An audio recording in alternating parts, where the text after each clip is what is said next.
ذرا توجہ فرمائیے. حضرت خالد بن ولید کا نام سنا ہے؟ یہ سیف اللہ ہے، اللہ کی تلوار.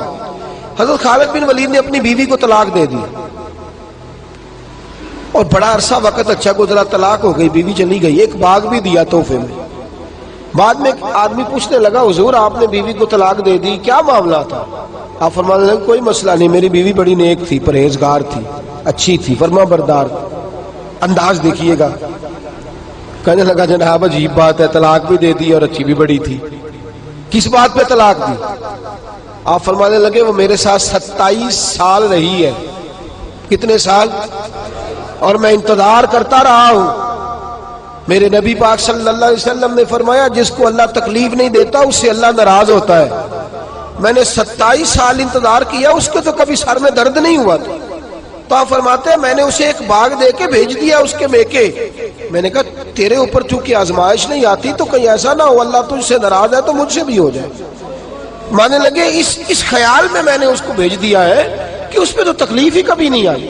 ہمارے ہاں ذرا ذرا سی آزمائشیں ہیں اور لمبے چوڑے پہاڑ ہیں. اور ایک اور بات سن لیں، آزمائشوں میں جو جینا سیکھ جاتا ہے نا، رب کریم اسے درجے بھی بڑے ہی عطا فرماتا ہے. جس کا دنیا میں کوئی سہارا نہیں نہ بنتا پھر اسے خدا کی رحمت آگے بڑھ کے سہارا عطا فرماتی ہے. اپنی زندگی کے اندر آزمائش سے لڑنا، تکلیف سہنا، ذہن بنا لے تکلیفیں آئیں گی، آزمائشیں آئیں گی، بیماری آئیں گی، مجھے برداشت کریں. جس کے اندر برداشت ہے اس کا حوصلہ بہت بڑا ہے، اور جو برداشت سے آ رہی ہے وہ ختم ہو جائے. میرے رسول کریم صلی اللہ علیہ وسلم کی صحابیہ حضرت اسماء بنت ابی بکر صدیق، جناب صدیق اکبر رضی اللہ تعالی عنہ کی صاحبزادی ہیں، حضرت عائشہ کی بڑی بہن ہے. یہ وہی ہیں جو غار ثور میں میرے نبی کو کھانا پہنچایا کرتی. 90 سال سے زیادہ عمر ہوگی حضرت اسماء کی، اور ان کے صاحبزادے عبداللہ بن زبیر رضی اللہ تعالی عنہ. 90 سال سے زیادہ عمر ہوگی اور ان کے صاحبزادے لڑائی کر رہے ہیں حجاج بن یوسف کے ساتھ. آنکھوں سے انہیں نظر نہیں آتا حضرت اسماء کو، بوڑھی ہو گئی. صاحبزادہ جہاد کر رہا ہے. حضرت عبداللہ بن زبیر اپنی والدہ کے پاس آئے اور آ کے کہنے لگے اماں میرے کچھ ساتھی بھاگ گئے ہیں، کچھ کمزور ہو گئے، حجاج کے ساتھ میرا مقابلہ ہے. والدہ بڑا کم نظر آتا ہے، پریشان ہے، 90 سال سے زیادہ عمر ہے. اور ماں گلی میں جھگڑا ہو رہا ہو تو بیٹے سے کہتی ہے بیٹے تو اندر آ جا جلدی سے، تو نہ بیچ میں حصہ لے لے.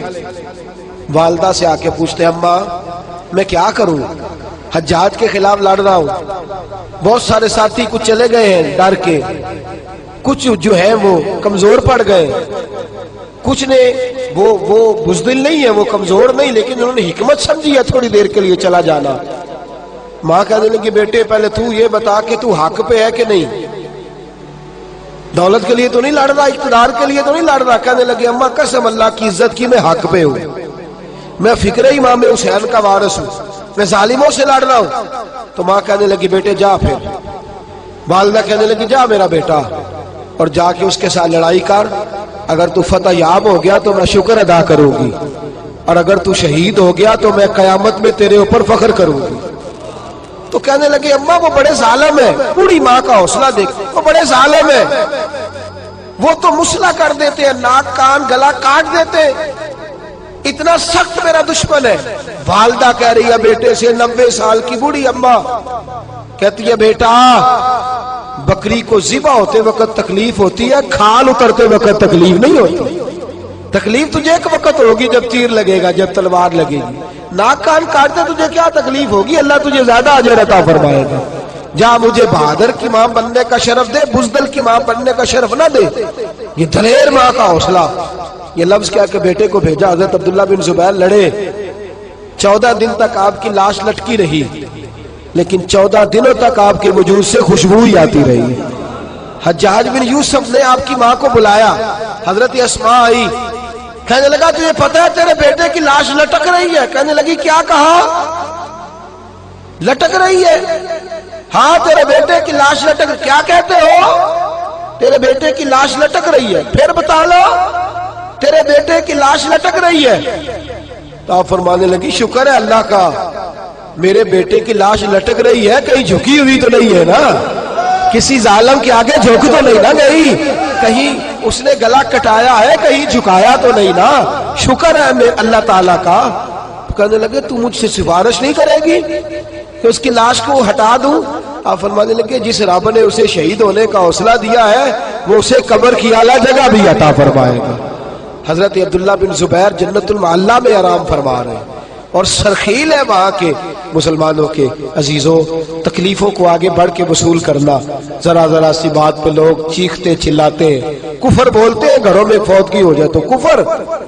حضرت جعفر طیار شہید ہوئے, حضرت علی کے سگے بھائی تو ان کے گھر کی عورتیں رونے لگی. حضور نے فرمایا جاؤ انہیں چپ کراؤ. صحابہ گئے, خاموش نہیں, پھر رونے لگی. فرمایا چپ کراؤ انہیں, پھر چیخنے لگی. تیسری بار حضور نے فرمایا نہیں چپ کرتی تو ان کے منہ میں خاک ڈال دو. انہیں پتہ نہیں جو بین کرے, سر پھاڑے اور اپنے چہرے پر اپنے ہاتھ مارے وہ تو میری امت میں شامل ہی نہیں ہے, تو میری امت میں شامل ہی نہیں. میرے عزیزوں, شریعت اسلامیہ حوصلے کی بات کرتی ہے, صبر کی بات کرتی ہے. گھروں کے اندر ذرا ذرا سی بات پہ بے صبری کرنا, ذرا دو چار جملے بھی ہم ہضم نہیں کر سکتے, ایک بے رخی بھی ہم ہضم نہیں کر سکتے, تھوڑی دیر کے لیے بھی کوئی آنے والی تکلیف ہم برداشت نہیں کرتے.